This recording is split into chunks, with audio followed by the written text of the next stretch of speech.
Hivin and Vibin with Dr. Bibi.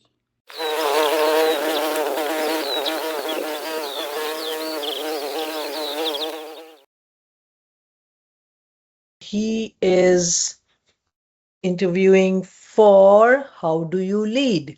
So today with Hivin and Vibin with Dr. Bibi, How Do You Lead program, I have with me Jacob McGill, and he is someone I have been dying to talk to because he speaks about AI, which is the hot topic right now.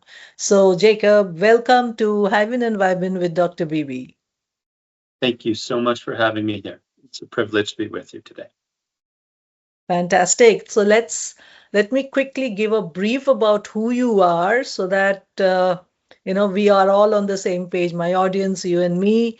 When we talk about innovation today, it's not about chasing shiny tools. It's about building foundations that scale, predictable, profitable, and human-centered. And that's what Jacob McGill and his team, the 80/20 team, have been doing. Over the past 4 years, Jacob and his team have architected a revenue operations framework. I want to know more about this framework, powered by automation and now enhanced by AI. He's trained 23 AI employees, deployed voice AI agents that speak directly with customers, and launched 4 distinct service lines built on intelligent automated infrastructure. I have to ask you absolute layman questions, Jacob, so please bear with me. Behind the Thank you. scenes, he's vetted over 600 AI tools, implemented the 16 that actually deliver results, and built custom revenue architectures for clients ranging from solopreneurs to companies valued in tens of millions. But what makes Jacob's work stand out is this: AI isn't the headline, the revenue factory is. I want to really, really know a lot about this part. He's proven that when automation and AI are designed around solid RevOps strategy, businesses grow faster, teams work smarter, and leaders get their time back. Today's session is about exactly that: how to engineer a business that scales with systems, not stress, and how to make AI your competitive edge, not your crutch. Isn't this exactly what we all want, Jacob? We all want to know how to not have AI replace us, yet make AI our competitive edge, and also how to actually not let it start doing the decision making for us. So, first and foremost, in your journey, let me ask you, how did you realize that AI is the future, and when was it? How long before was that? The first time I heard about AI was probably about 12 years ago, right? And I think I read about it before that because in my childhood, especially, I read a lot of science fiction. My father introduced me to Frank Herbert and the Dune books, I think when I was around 10 years old, because I'd finished The Lord of the Rings. And he was like, this is next, right? If you want a whole world, this is next. And I worked my way through all the books in that series. And so machines that could think, right? That was a theme that appeared really early. But the first time I think I really heard about AI in terms of a application in our world, not a made up world, was around 12 years ago. And what made you grab that as that was the thing that you really wanted to do, other than the stories, of course, and your childhood, childhood stories that made you attracted towards it? So we actually didn't start working with AI until 4 years ago. But when I started the first version of the company I now have, my business partner and I, at the time, the guy I launched the business with, we had an inspiration.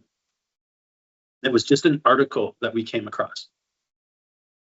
This article was by an IT professional who got hired into a job at a company and sat down behind the terminal, and he was so blown away that he published an article, which is basically the guy who worked here before me was a genius.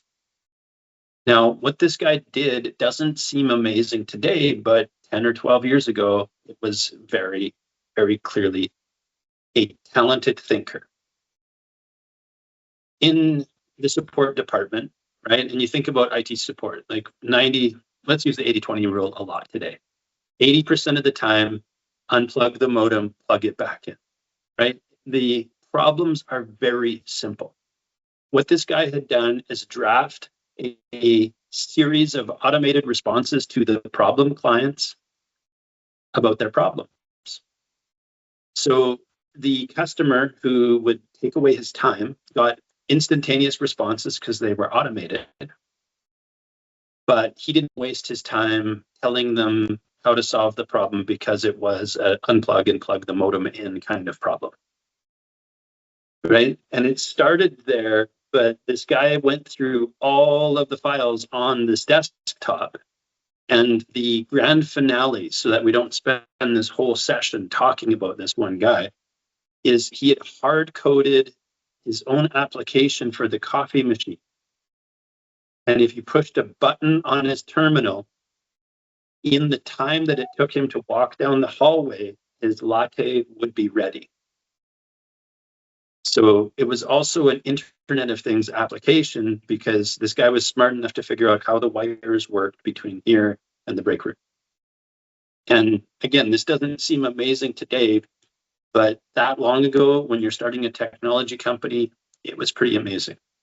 The other thing that article wasn't the one that taught me, but the stuff that I was learning about at the time caused me to build everything that we did into the cloud. So I actually built the company as a test case, proof of concept, on a Chromebook on purpose. Right? My thinking was, can I run an entire business from a Chromebook? Can I get off a plane, find out that they lost my luggage, walk into a big box store, spend $300 and be back to work because I remembered my passwords, right? And the answer is yes. It's been that way for a while now, but those are some of the components that really got me interested. So AI right now, there's no I in it. It's not actually intelligent, but it's automation at scale. And I love to automate things, and then you can scale those automations incredibly powerfully nowadays, and it's only going to get better. Right. So what made you name your company 80-20?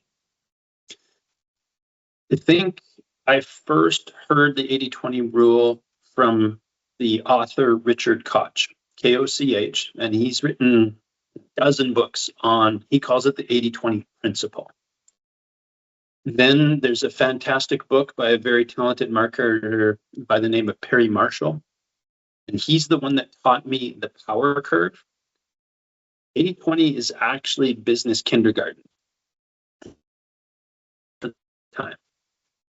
But you can start moving your leverage to the right. The next step is 84-16, right? Then it keeps on going up, 92-8, 96-4, 98-2, 99-1 leverage is the place that every single one of us should be working towards.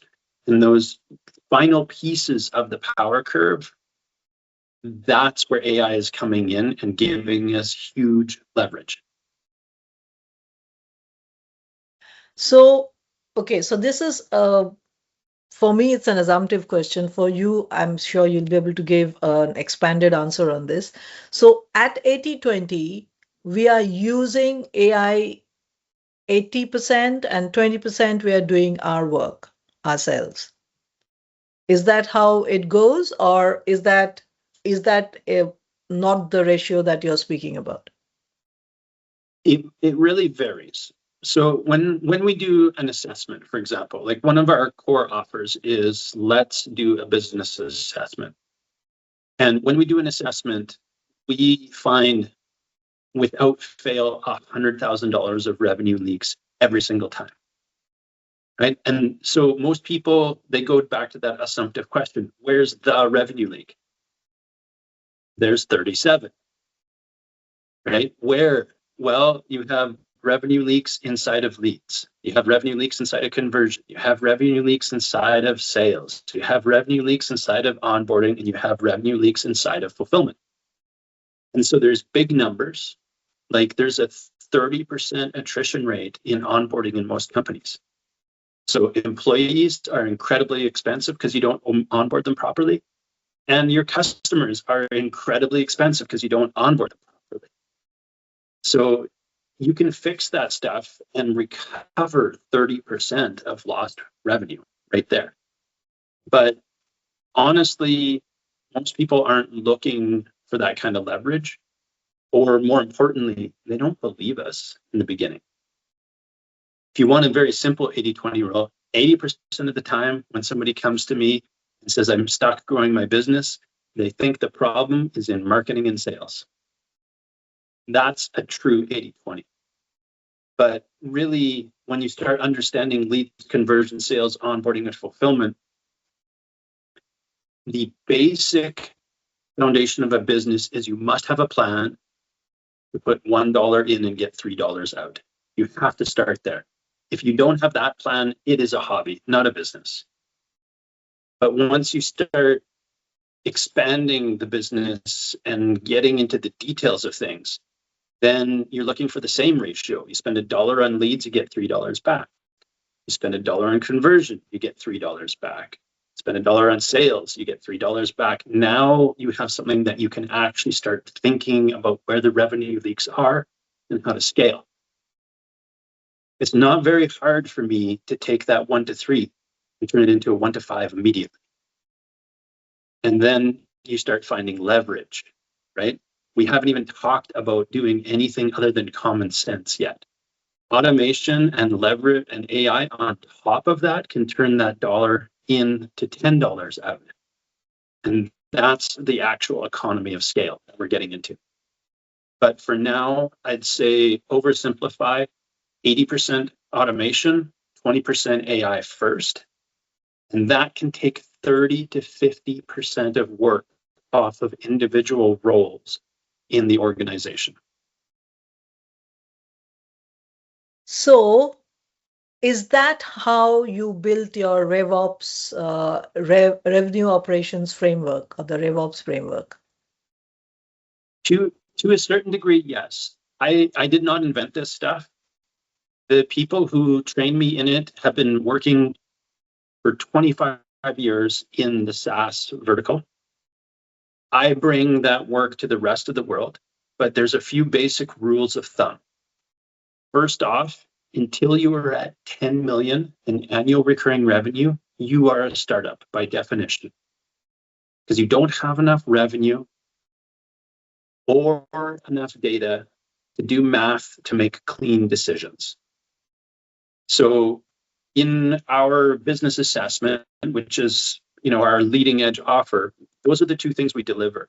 Without fail, we find $100,000 of revenue leaks, and we find a pathway to add 10 million in annual recurring revenue to your business. Now, whether or not we're the people to implement that for you, we figure that out during that discovery phase. Who are we working with? How difficult is it? I used this example earlier today. I am meeting with a company right now that's at 3.6 million. They are in the kind of logistics space, but the leader that I'm dealing with, I can grow this company. Adding 10 million in revenue, not a problem. Then there's another company we're working with right now. They're already at 10 million. And honestly, the way the meetings go and the conversations and the disorganized chaos inside of it, they could grow to 50 million, but it's going to be uphill every single step of the way. The math works, but the lack of systems and processes and the difficulty in explaining the importance to them can feel that friction. And we haven't even offered the build yet. And so this kind of stuff are things that show up. And so the single biggest bottleneck we deal with is usually the lack of clarity. in the leadership. They don't have a vision and they don't have clarity. All the fancy systems in the world, they won't actually function very well. Okay, so let me ask a question for those people, for my audience who are maybe at a startup level. Mhm. So let's start with that. So if like say for example, I'm at a startup level myself too. So Yep. on in one of my businesses. So now if I'm at zero and I want to Yep. grow it, what are the things I should have? So I should have this revenue operations framework in place. Obviously, I'm looking for sales. I'm looking for, some way to increase my sales. So that is one thing. But what are the other things simultaneously I should have in place so that I'm ready to scale? Okay. So being a startup can mean that you're even pre-revenue. So the RevOps framework at this point is a plan, right? And this is a very important analogy. The map is not the territory. I promise you, though, if you have a map, you are less likely to get lost, right? You can navigate much better. So there are many situations where people come to us and we won't actually sell them the blueprint. We'll take the price of the blueprint and we'll cut 3/4 of it off. And we'll say, if you have the budget, these are the tools we recommend you buy and start using because they will produce revenue for you. And here's the plan to use them. Because really, you can only fit so much food on a fork anyway, right? Probably more than you should actually be chewing. So you need to really consider the portion size and the control of it. But it actually comes back to that original thing. If you don't have a plan to put $1 in and put $3 out, then it's not even a startup. It's an idea or it's a vision, right? So you need to sit down and come up with a very concrete plan. Here's that $1. Now, that $1 can be sweat equity in the beginning. It is not uncommon with many startups to say, I'm going to work this hard and not get paid. There's that $1 in. But as soon as you start producing those $3, you pay yourself back for one of those dollars. You spend $1 on marketing and you spend $1 on operations. And then you start moving forward. How much operations? Just what you need to get to the next level. There's a reason why 55% of CRM implementations fail, even though they've been around 25 years. And it's the same reason that 95% of AI implementations are failing as well. People do not think about the system and the process before buying the technology. And I keep on explaining this to people. You have to think of AI as an employee. You would never hire someone and say, hey, don't worry about it. I don't care what you do, right? I'm going to pay you a salary anyway. But people will buy a CRM subscription or the shiny AI object or a dozen other pieces of tech and never think about putting it to work. How is it actually going to do a job? That's the point that I was coming to, that how do you choose the CRM? How do you know that this is the CRM that is going to fit with this revenue operations framework? Perfect question. You don't, so don't buy it. Sit down and start walking through your customer journey. And I've gone through this in the B2C space, right? We have a custom built CRM application. It's a bunch of boxes. You just need to put the contents into the containers and it's up and running. Some people want to buy it, and I've given them the exact same coaching. Use Google Forms, a free Zoom account, right? And a free Calendly. Get yourself up and running there. If you can figure out how to get that working and what the customer journey is and what an offer is that then has somebody book a call with you, then putting together a booking funnel with a landing page and a video and the copy and all that stuff now makes sense, right? But if you buy those containers and you don't know what content to put in it, you're just going to sit there hoping you figure it out one day, paying out a subscription for no reason. So the CRM that does the job for you is the right one to choose. You need to know what the job is first. Right. Fine. So now let me go back a little. 4 years before 80/20, what were you doing, and how long did it take you in your career to then reach 80/20? So the version of 80/20 we have now is our 3.0. Right? The revenue architecture and the RevOps stuff is 4.5 years old.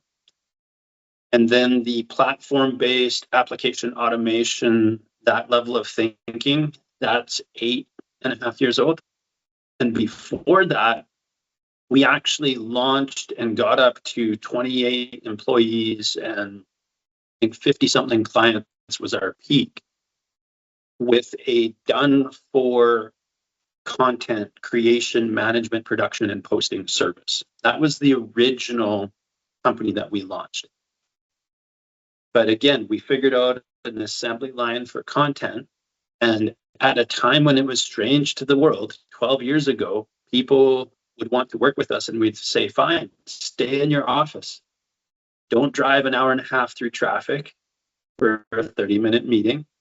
Click this button and I'll see you online in a streaming meeting.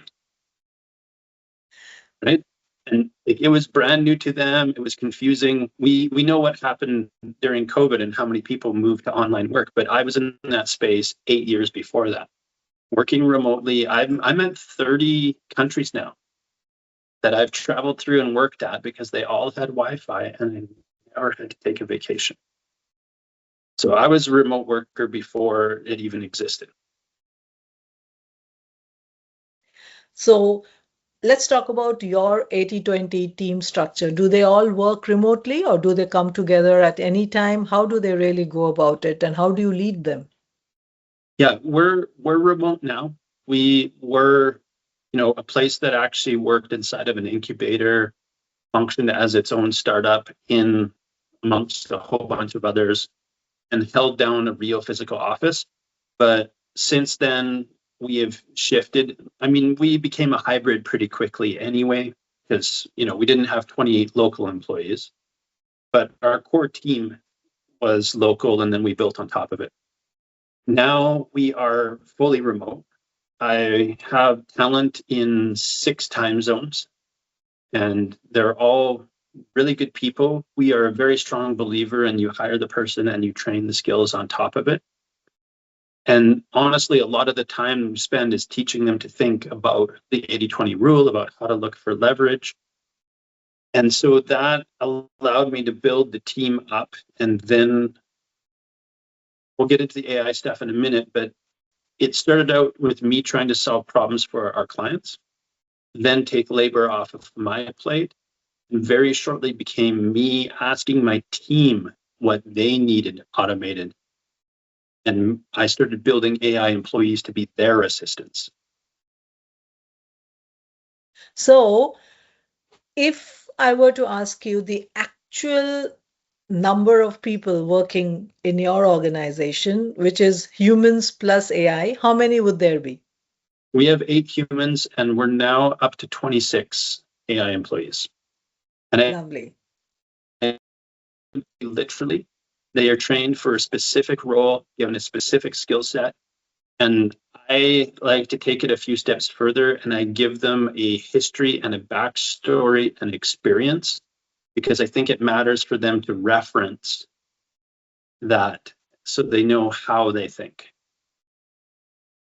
Could you give me an example of that? Yeah.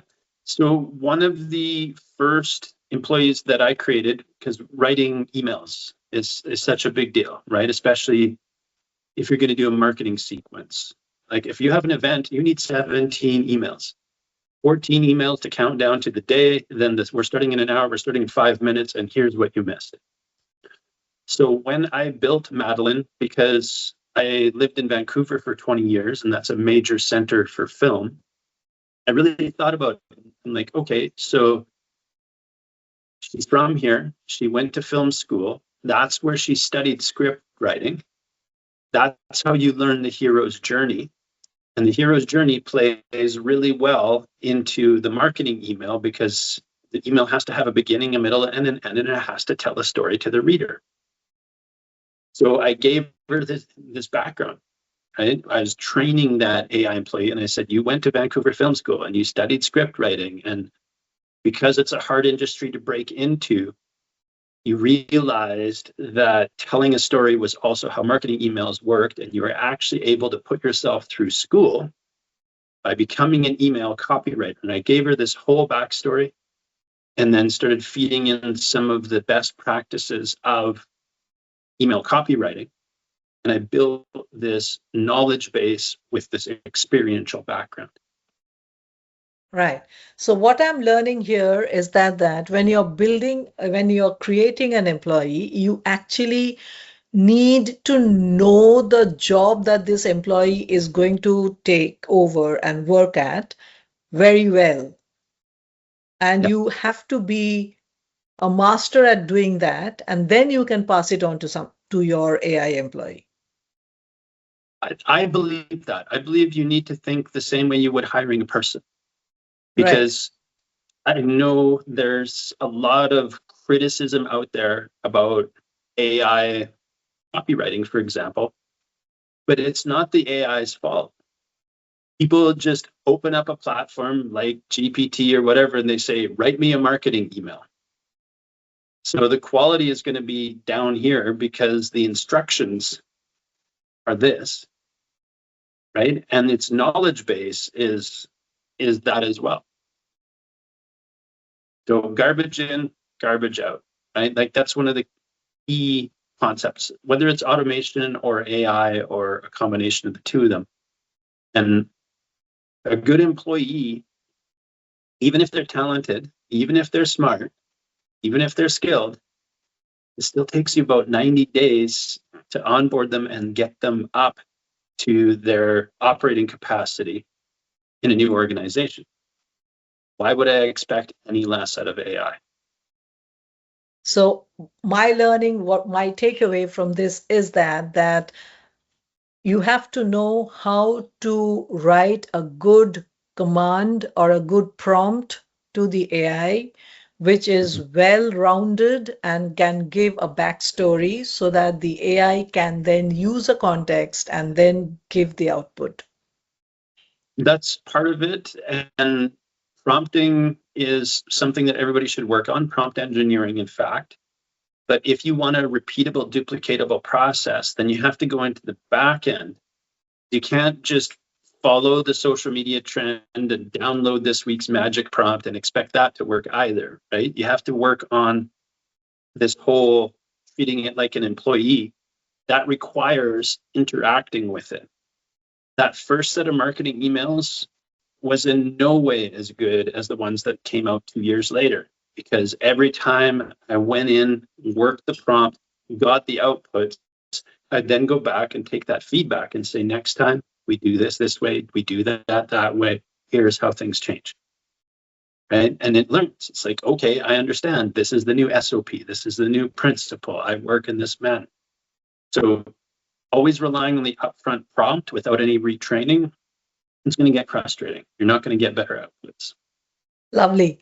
I want to know a little more about Jacob, the person that you are today, and what made you who you are today. How long of a story do you want? You can go ahead. I'm all ears. Okay. Obviously, I was born and raised. I had a fairly, stable, normal childhood. My parents were both great people. One of the things I'd credit, especially my father for, is I think that he always talked to me like I was a person, right? And I'm sure that there was different language when I was 3 than when I was 10. But I feel like there was a certain amount of mutual respect where I was given a certain amount of responsibility by the way that I was treated. And it wasn't like pretend to be an adult, but you know the difference between A and B, right? And so fast forward through that, I got into music when I was 10 years old. I started playing the drums at that time, and a music education is actually the only formal degree that I have. But when I was 17, everything took a left turn, and I was in a very serious car accident. I was a young driver, just inexperienced, and I slid on the gravel on a backcountry road, ended up in the ditch, and I panicked and tried to get out of the ditch at 80 kilometers an hour. And the ground is soft, so for everybody, if you ever end up in the ditch, you slowly apply the brakes and you reduce the speed. You don't change where you are. But I didn't. I panicked. And so that caused the truck to go end over end 3 times, to the point that I had to get airlifted to the ICU. So I went into a coma. My parents dealt with an awful lot of stress. The benefit of a coma is I didn't hear he might not live, he might not walk, like all the stuff that went from bad to eventually better and better and better. And then, I woke up, I spent several months in the hospital. I had multiple surgeries because I'd really broken my bones a lot and hurt my body. And then I got sent home from the hospital with the pat on the head and the "you're lucky to be alive" speech. What the medical system did, which is miraculous, is it saved my life. What it didn't do is answer questions like, at the time, it was like, why doesn't my arm go higher than this? And they said, because of all the surgery we did on your shoulder. And so I wanted to fix that.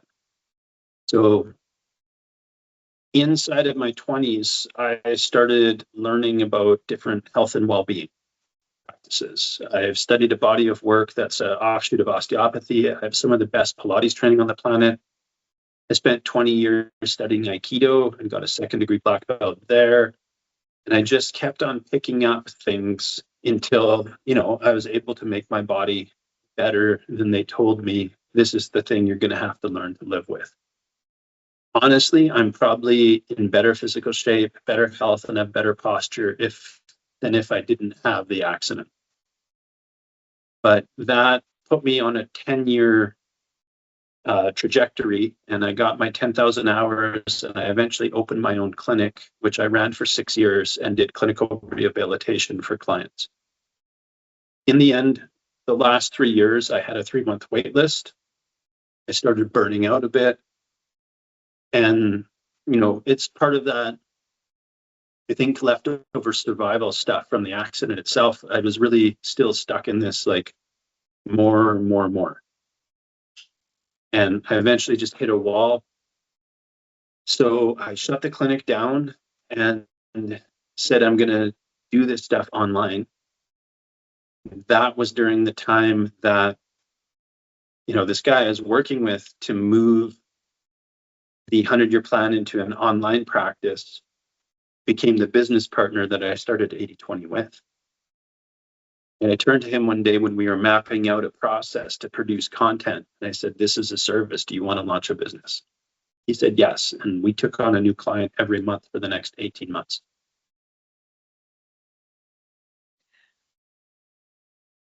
What were the learnings, or okay, no, let's not talk about the learnings first. Let's talk about how did you push yourself in those years when you were, learning about reviving your body, getting into that mode of where you are fully functional, fully moving. How did you go about doing that?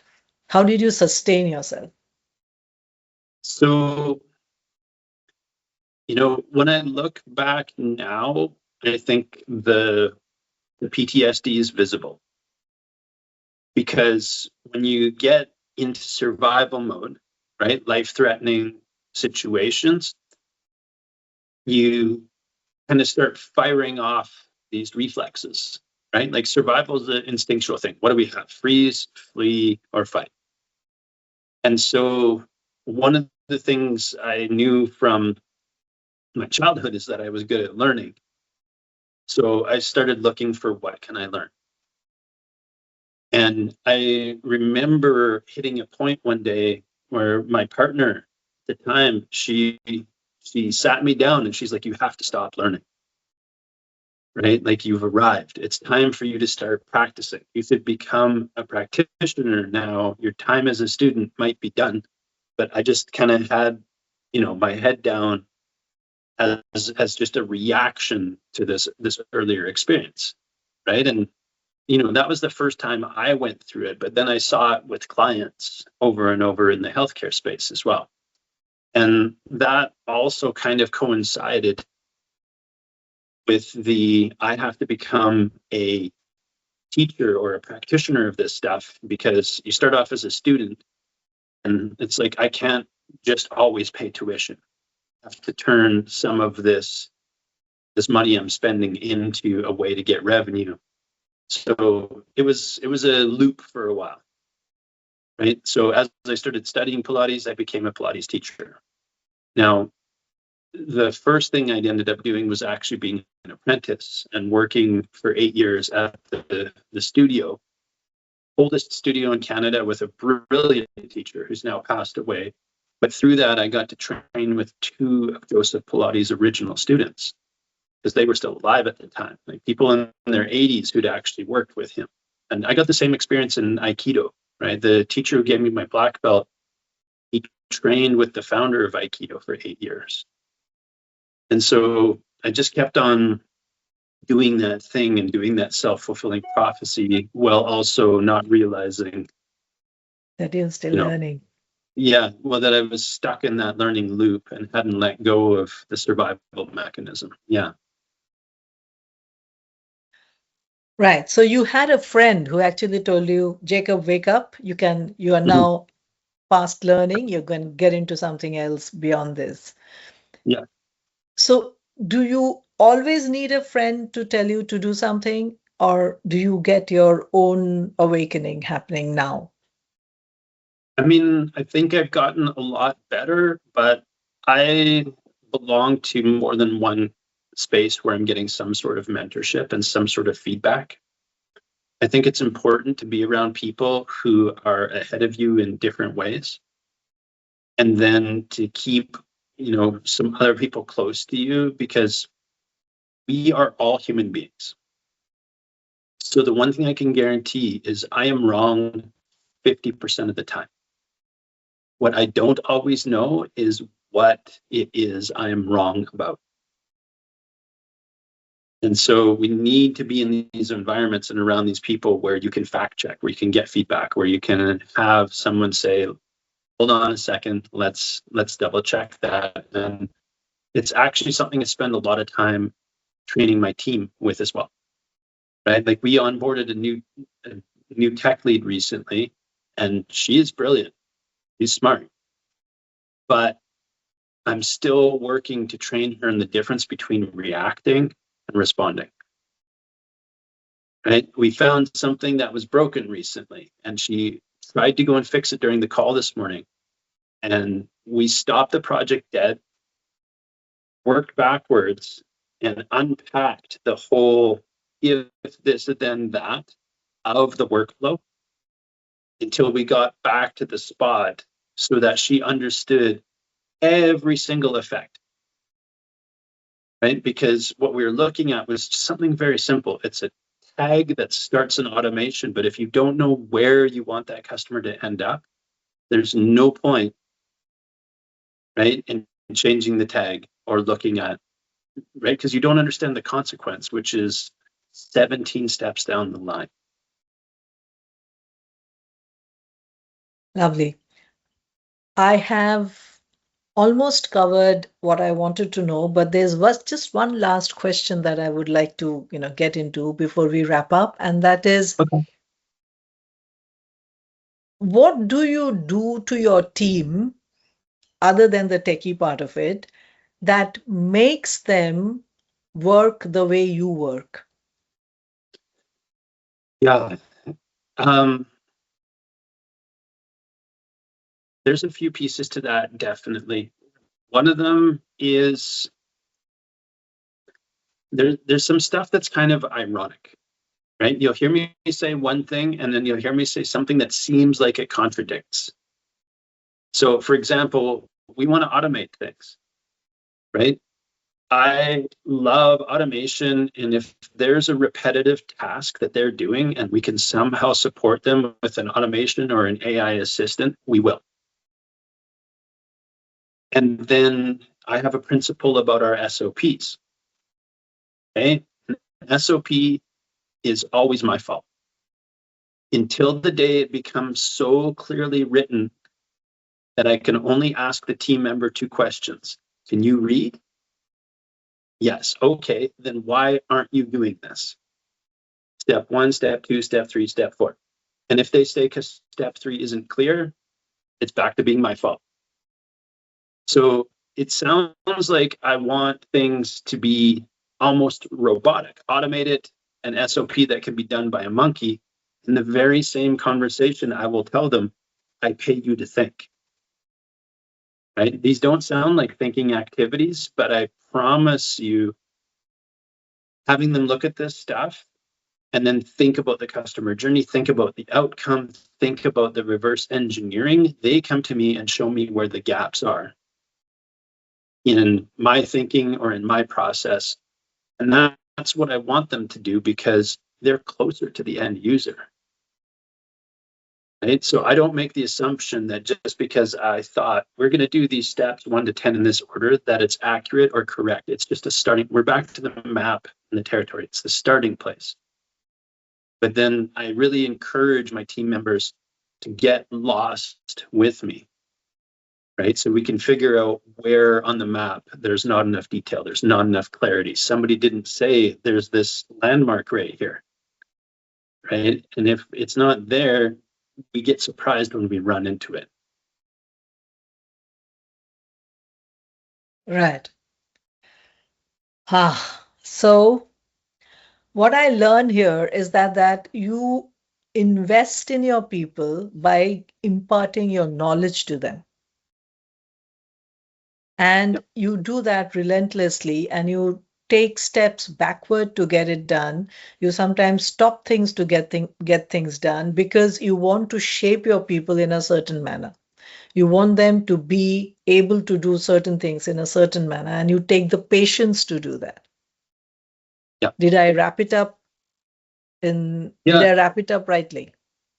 Well, and another way of saying it, which I'm just going to grossly oversimplify it, but that's an example about how you take that one employee dollar and turn it into $3 or $5. Right? It takes extra time in the beginning. It seems more costly. It seems slower. But once they understand the process, once you get a way to grab onto their genius, once you get those things, then they start to get a certain amount of autonomy. And then you start getting your leverage back. Right. So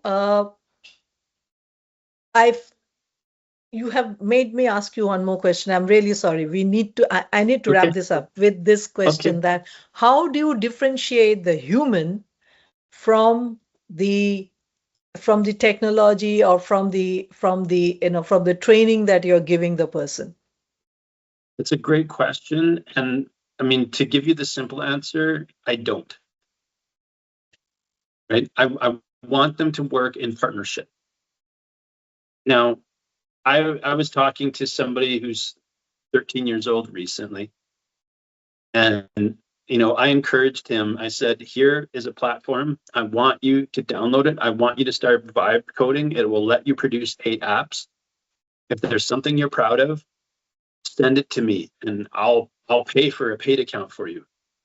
Because where he is in his life, it's like, listen, you're either going to tell AI what to do or have AI tell you what to do. This is your future, right? So learn how to interact with it now. But for my team members, we're looking at that on a granular level on a day-to-day basis, right? Where is your scope of work? How can we empower you? What's the tool you could use? And I want every single one of them working in harmony with the tools as they evolve. We didn't get into this today, but we're in AI 3.0. A lot of the tools that we bought in that first year, they weren't programmed to keep up with the evolution of the LLM underneath it.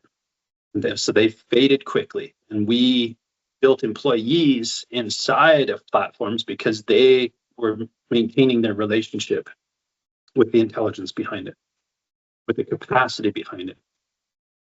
And I don't think that's going to change. I just think it's going to move faster.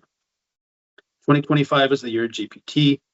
Everybody says this is the year of Claude. I think it's only going to be 6 months. And then in 2027, it's going to be every other month. And then in 2028, it's going to be every 2 weeks. And so if you get too married to your idea, your platform, your way of doing things, instead of building stuff that can plug and play as the technology evolves, that's going to be the biggest differentiator between you moving forward and being stuck. So I find that there are 2 attributes here that we should actually be working on. That is being adaptable and being agile to the changes that's happening. So these 2 attributes are needed, and we should concentrate and work on these 2 attributes. Absolutely. And then the other opinion that I have right now, this might change, but most native AI is not there. I don't care who the platform is or how they're offering. Like, sure, Google, right? And Apple has like $1 billion deal with them now because they knew they couldn't make Siri smart enough. But for mere mortals, you can't get stuck with any one thing. And if a company says we have AI inside, it's probably a toddler, not a teenager. And there's no AI that's above a teenager. And so it's going to change, but that's why I went out and found purpose-built companies that were working with AI to do one job and one job well. And that is where the market is right now. And I think the companies that are early innovators in that space are going to be very successful for the next few years. And that's, again, why I've chosen them, partnered them, and brought them into our ecosystem so that those employees can fulfill those roles. And you can't ask something that's internal and just slap together to try and stay up with the race to be able to have the same skill set or capacity. Maybe in a couple of years, but it's not there yet. I think with these words of wisdom, we should wrap it up today, because every time you're speaking something, another question is popping in my head, and this can continue forever.